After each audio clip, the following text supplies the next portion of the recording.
بلوچستان میں حب کے قریب زائرین کے ٹرک کو حادثہ، 18 زائرین جاں بحق، 30 سے زائد زخمی۔ مسافروں سے بھرا ٹرک ٹھٹا سے درگاہ شاہ نورانی جا رہا تھا۔ زائرین کا تعلق ٹھٹا سے ہے۔ تمام لاشوں اور زخمیوں کو کراچی منتقل کیا جا رہا ہے۔ غسل کے بعد لاشیں ٹھٹا منتقل کی جائیں گی۔ حب میں بہتر طبی امداد نہ ملنے پر اموات میں اضافہ۔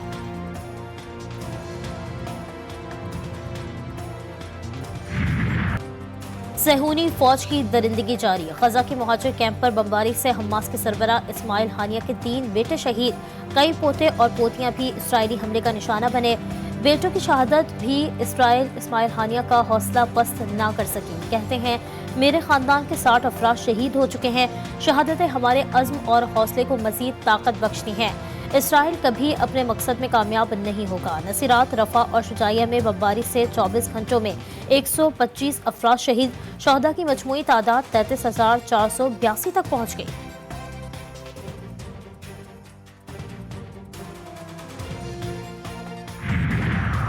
ایرانی سپریم لیڈر نے اسرائیلی حکومت کو سزا کا حقدار قرار دے دیا۔ نماز عید کے خطبے میں کہا کہ دمشق میں ایرانی سفارت خانے پر حملے میں غاصب صہیونی حکومت کو سزا ملنی چاہیے اور یہ سزا اس کو دی جائے گی۔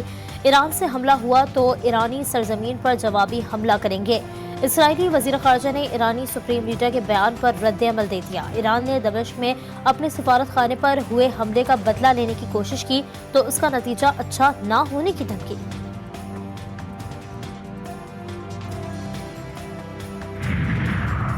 اسلام آباد ہائی کورٹ کے 6 ججز کے خط پر از خود نوٹس کے سپریم کورٹ نے پہلی سماعت کا تحریری حکم نامہ جاری کر دیا۔ معاملے پر عدلیہ کا بطور ادارہ رسپانس کا کیا ہونا چاہیے؟ سپریم کورٹ نے Pakistan bar council, supreme court bar, وفاق سے تجاویز طلب کر لی۔ جسٹس یحییٰ افریدی از خود نوٹس کیس سے علیحدہ ہو گئے۔ اضافی نوٹ میں لکھا کہ ہائی کورٹس آئین کے تحت آزاد عدالتیں ہیں۔ از خود نوٹس سے ہائی کورٹس اور ان کے چیف جسٹسز کی آزادی کو نقصان پہنچ سکتا ہے۔ 6 ججز کے خط میں اٹھائے گئے معاملات سپریم جوڈیشل کونسل کے ضابطہ اخلاق میں دیکھے جانے چاہیے۔ جسٹس اطہر مین اللہ کا حکم نامے کے 12 پیراگراف سے عدم اتفاق۔ انہوں نے لکھا کہ ہائی کورٹ 6 ججز نے حلف کے مطابق قدم اٹھایا، انہیں مسائل کا سامنا نہیں ہونا چاہیے۔ سیاسی اثرات رکھنے والے کیسز میں مداخلت کو جھٹلایا نہیں جا سکتا۔ ذوالفقار علی بھٹو ریفرنس میں عدالت خود یہ مان چکی۔ جسٹس اطہر مین اللہ نے لکھا کہ انتظامیہ کو ثابت کرنا ہوگا کہ اس کی جانب سے مداخلت نہیں ہوتی، کٹہرے میں انتظامیہ ہے اور بار ثبوت بھی اسی پر ہے۔ کامران ٹیسوری ناکام ترین گورنر ثابت ہوئے۔ پیپلز پارٹی نے گورنر سندھ کو ہٹانے کا مطالبہ کر دیا۔ پی پی سندھ کے جنرل سیکرٹری وقار مہدی نے کہا کہ گورنر تقسیم کی سیاست ختم کرنے کے بجائے اس میں اضافے کا سبب بنے ہیں۔ جب تک نون لیگ نئے گورنر کا انتخاب نہیں کرتی، کامران ٹیسوری کو چھٹیوں پر چلے جانا چاہیے۔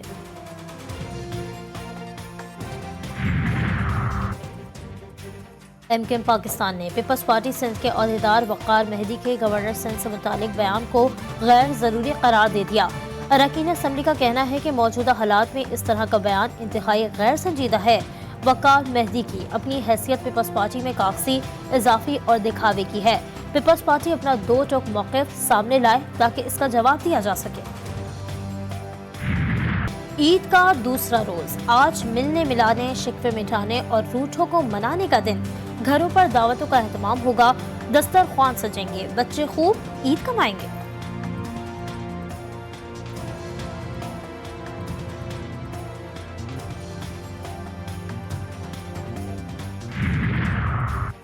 چکن کڑاہی، مٹن کڑاہی، کباب، قورمہ، بریانی، اتنا سب کچھ دیکھتے ہی منہ میں آ جاتا ہے پانی۔ لاہور، کراچی، اسلام آباد، کوئٹہ، پشاور کے شہری فوڈ اسٹریٹس پہنچ گئے۔ رات گئے فاسٹ فوڈز اور ہوٹلز پر شہریوں کا رش۔ خوابوں کے شوقین طرح طرح کے کھانوں پر ہاتھ صاف کرنے لگے۔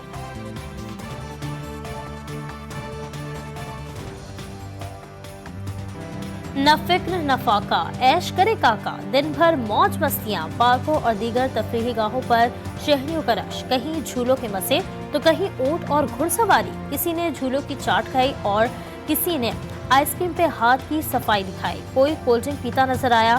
بچوں نے پہلے دن کی ساری عیدی اڑا دی۔ خواتین اور مردوں نے بھی عید پر بھرپور انداز میں انجوائے کیا۔